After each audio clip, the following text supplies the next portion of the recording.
Hotels पहले भी book होते थे, होटल्स पहले भी थे मार्केट के अंदर। तो ओयो के फाउंडर ने क्या करा, Booking.com ने क्या करा, मेक माई ट्रिप ने क्या करा, सब कुछ ऑनलाइन कर दिया, मोबाइल पे कर दिया, लैपटॉप पे कर दिया। और मेक माई ट्रिप तो इन द ईयर 2000 में आई थी। मतलब ऐसे टाइम पे जब ना लैपटॉप थे, ना मोबाइल थे, ना इंटरनेट था, ना वाईफाई था, ना कुछ था। उस समय मेक माई ट्रिप ने 8 ईयर्स का स्ट्रगल करा। आज मेक माई ट्रिप इसलिए रैंक कर रहे हैं क्योंकि उस टाइम लॉन्च हो चुके थे जब मार्केट पूरा खाली पड़ा था। उनको फ्यूचर दिख चुका था कि आने वाले टाइम में लोग मोबाइल से, लैपटॉप से होटल बुकिंग करेंगे, ऑनलाइन बुकिंग करेंगे, ट्रिप्स को प्लान करेंगे। नमस्कार दोस्तों, सोनिस विजन में आपका स्वागत है। आज मैं आपको बताऊंगा 2025 में स्टार्टअप फंडिंग का ट्रेंड क्या चल रहा है। देखो फ्रेंड्स, कुछ साल पहले तक ऐसे स्टार्टअप्स को पैसे मिलते थे जिनको मार्केट के अंदर बंद करके अपनी ग्रोथ दिखानी, बट आज के टाइम में वीसीस का माइंडसेट चेंज हो चुका है। 2025 के पैटर्न्स बिल्कुल बदल चुके हैं। जो लोग स्टार्टअप के अंदर फंड रेस करना चाहते हैं, बिजनेस के अंदर फंड रेस करना चाहते हैं और बिजनेस को स्केल करना चाहते हैं, बड़ा बनाना है, ये वीडियो उनके लिए प्रैक्टिकली स्टेप बाय स्टेप बताऊंगा। क्या अभी फंडिंग के ट्रेंड चल रहे हैं, कहां से आप फंड रेस कर सकते हो और कैसे आप धंधे को बड़ा कर सकते हो। तो आइए इस वीडियो को चालू करते हैं। देखिए, फंडिंग को थोड़ा समझते हैं। पहले क्या होता था, फंडिंग मिलता था मार्केट को एक्सप्लोर करने के लिए, अब मिल रहा है धंधा को बड़ा करने के लिए। जैसे उबर ने क्या करा, टैक्सी बिजनेस मार्केट के अंदर थी तो अमेरिका में उबर ने एक सॉफ्टवेयर बना दिया, उससे टैक्सी बिजनेस का जो बिजनेस है वो ऑटोमेट हो गया, मतलब मोबाइल ऐप के ऊपर आ गया, कहीं से भी आप बुक करो। तो जब इन्वेस्टर्स को बर्न करना था, पैसे लगाने थे, वो स्केलिंग के स्टेज पे लगाने थे, ना कि प्रोडक्ट मार्केट फिट के स्टेज के ऊपर। तो वहां से उबर ने स्केल अप करा, दुनिया भर में फैल गया। उसके मॉडल को ओला ने कॉपी करा इंडिया के अंदर और फंड रेस करा और स्केल अप कर गया। अब देखो, होटल्स पहले भी बुक होते थे, होटल्स पहले भी थे मार्केट के अंदर। तो ओयो के फाउंडर ने क्या करा, Booking.com ने क्या करा, मेक माई ट्रिप ने क्या करा, सब कुछ ऑनलाइन कर दिया, मोबाइल पे कर दिया, लैपटॉप पे कर दिया। और मेक माई ट्रिप तो इन द ईयर 2000 में आई थी। मतलब ऐसे टाइम पे जब ना लैपटॉप थे, ना मोबाइल थे, ना इंटरनेट था, ना वाईफाई था, ना कुछ था। उस समय मेक माई ट्रिप ने 8 ईयर्स का स्ट्रगल करा। आज मेक माई ट्रिप इसलिए रैंक कर रहे हैं क्योंकि ये उस टाइम लॉन्च हो चुके थे जब मार्केट पूरा खाली पड़ा था। उनको फ्यूचर दिख चुका था कि आने वाले टाइम में लोग मोबाइल से, लैपटॉप से होटल बुकिंग करेंगे, ऑनलाइन बुकिंग करेंगे, ट्रिप्स को प्लान करेंगे। तो आपको क्या करना है, अगर आपको फंड रेस करना है तो सबसे पहले प्रोडक्ट मार्केट फिट आपको चाहिए, वो ढूंढना पड़ता है। वो आपको अगर अच्छा मिल गया तो आप इन्वेस्टर्स के पास जा सकते हो, वीसीस के पास जा सकते हो, फंड रेस कर सकते हो। वो आपके धंधे में एसईओ में पैसा लगाएंगे। क्योंकि देखो, जब मार्केट में पैकेज चलता है ना 10 से 15 हज़ार, 20-25 हज़ार की, हमें दो 25 हज़ार, 15 हज़ार रुपए, मैं आपकी कीवर्ड में रैंकिंग करूंगा, 10 कीवर्ड पे ले आऊंगा, वो सब फेक होता है, फर्जी बाड़ा होता है, उससे लीड आती नहीं, स्केल होता नहीं है, सबको पता है। अगर आज मुझे नेशनल लेवल पे, इंडिया लेवल पे एक वेबसाइट को रैंक कराना है किसी भी कीवर्ड के ऊपर और ट्रैफिक लेकर आना है, तो मान के चलना 10 लाख रुपए पर मंथ मिनिमम है।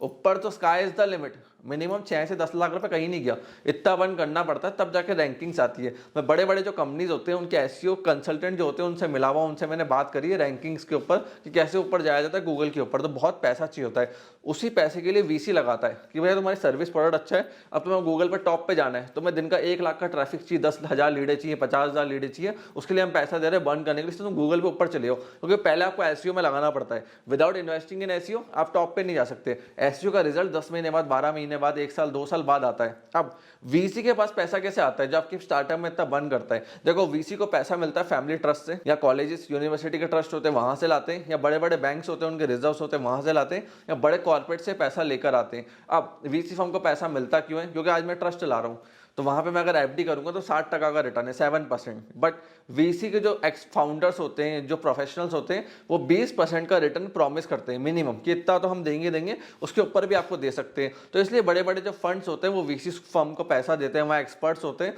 फिर वो पैसा पूरा रोटेट होता है और बड़ी बड़ी कंपनीज को, फैमिली ट्रस्ट को 20-20% का रिटर्न मिलता है। अब एक क्वेश्चन बहुत और निकल के आता है कि सर, अगर बच्चे आईआईटी आईआईएम से, तो क्या फंडिंग इनको ज्यादा जल्दी मिलती है? क्योंकि बाकी कॉलेजेस को मिलती नहीं। जब फंडिंग की न्यूज आती है तो मालूम पड़ता है कि वो लोग आईआईटी आईआईएम से थे। तो ये क्या चल रहा है? देखो फ्रेंड्स, आईआईटी आईआईएम वालों को फंडिंग इसलिए जल्दी मिलती है क्योंकि जब बंदा आईआईटी आईआईएम से निकलता है तो वो एक 8 लाख 10 लाख की नौकरी नहीं करता, वो बहुत बड़ी नौकरी पे जाता है। बड़ी नौकरी पे जाने से क्या होता है, बड़े लोगों से नेटवर्क करता है, समझ रहे हो? बड़ी कंपनी से बैठेगा, बड़े लोगों से नेटवर्क करेगा, प्रीमियम सॉफ्टवेयर रिसर्च के वो यूज करते हैं, असेट्स यूज करते हैं, फिर उसके बाद उनका नेटवर्किंग बड़ा होता है, तो उनको बड़ा मार्केट से बड़ी प्रॉब्लम पता होती है मार्केट में चल क्या रहा है। वो ट्रैवलिंग बहुत करते हैं, एक्सप्लोर बहुत करते हैं, बहुत ज्यादा उनका नेटवर्क बड़ा होता है, तो उनके पास जो डेटा होता है ना, वो आम आदमी के पास नहीं होगा। अब जब वो बंदा अपनी हाई पेइंग जॉब छोड़ के स्टार्टअप वर्ल्ड के अंदर आता है तो वीसी को पता है अगर कोई 70-80 लाख 1-1 करोड़ का पैकेज छोड़ के आ रहा है तो ऐसा नहीं है कि ये कोई रिस्क नहीं ले रहा, रिस्क ये भी ले रहा है। अब एक 5 लाख वाला नौकरी छोड़ेगा, एक 1 करोड़ वाला नौकरी छोड़ेगा तो रिस्क 1 करोड़ वाले की ज्यादा होगी, तो उनको पता है। और जब वो 1 करोड़ वाला नौकरी छोड़ता है ना तो सोच समझ के छोड़ता है, आसपास के नेटवर्क को देख लेता है, बड़े बड़े लोगों से वो मिलता है, तो वहां से उनको पता चल जाता है कि बड़ा धंधा बनने किसमें वाला है। तो इसलिए इन्वेस्टर्स उनमें ज्यादा इंटरेस्टेड होते हैं जो बड़े पैकेज छोड़ के आए होते हैं खुद का स्टार्टअप चालू करने के लिए, जहां से वो इन्वेस्टर से फंड रेज करते हैं और अपने स्टार्टअप्स को बड़ा करते हैं। और देखो किसी भी इकोनॉमी को बड़ा होना है ना तो स्टार्टअप्स तो चाहिए ही चाहिए। जैसे ऊबर हो गया, अमेजॉन हो गया, गूगल हो गया, एयरबीएनबी हो गया, सारे एक टाइम पे अमेरिका के स्टार्टअप्स थे।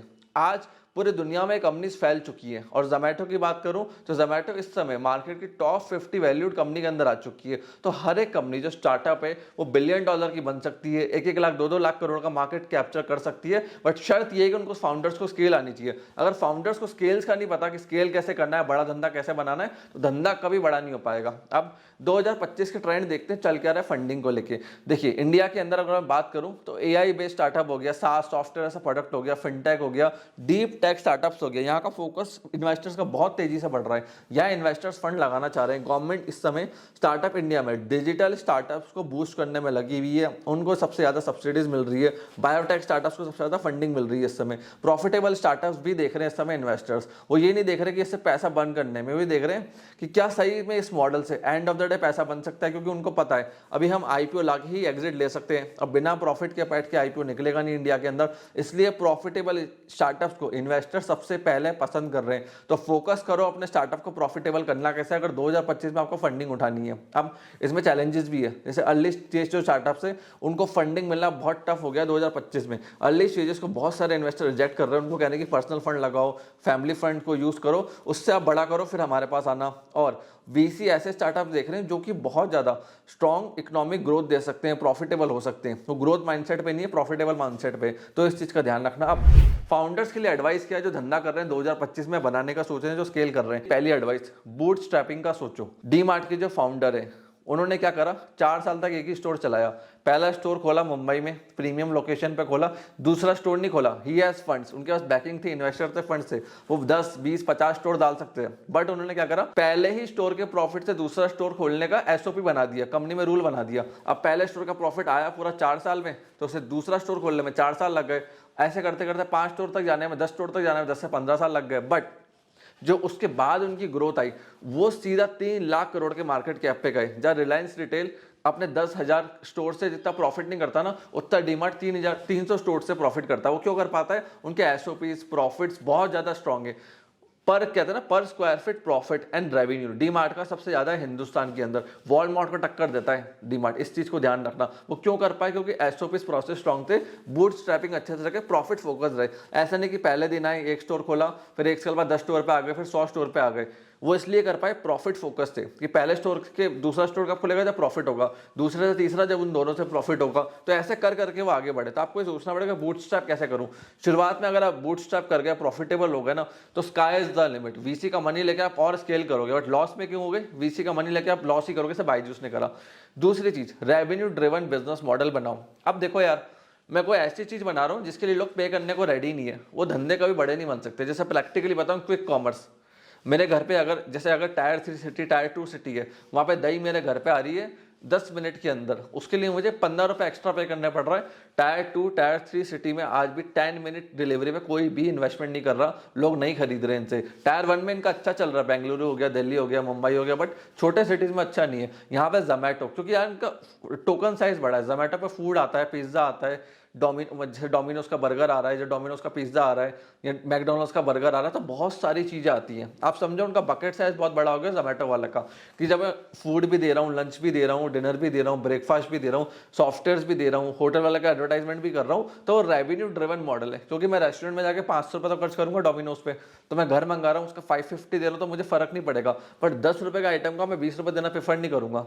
समझ रहे हो, डिलीवरी भी देखना, टाइम भी देखना, कॉस्ट भी लगाना। तो क्विक डिलीवरी मॉडल प्रॉफिटेबल अभी भी नहीं है इंडिया के अंदर, तो वो रेवेन्यू ड्रिवन मॉडल नहीं है। आपको देखना पड़ेगा कस्टमर पैसे देगा क्यों, आप ऐसा बना क्या रहे हो। फिर तीसरी चीज, राइट इन्वेस्टर्स को चूज करना। पैसा सब कुछ नहीं होता, गलत इन्वेस्टर बिजनेस के अंदर आ गए, वो भाग रहे हैं स्केल के पीछे, आप भाग रहे हो प्रॉफिट के पीछे, लोग कंज्यूमर्स के पीछे। उनकी माइंडसेट अलग है, आपका माइंडसेट अलग है। एक टाइम बाद वो आपको हटाएंगे, अपना मैनेजमेंट सीईओ लेकर आएंगे और आप बाहर बैठे रहोगे। तो राइट इन्वेस्टर्स को, फ्रेंड्स को, पार्टनर्स को, को फाउंडर्स को, शेयर होल्डर्स को, डिसीजन मेकर्स को लाना बहुत ज्यादा जरूरी होता है।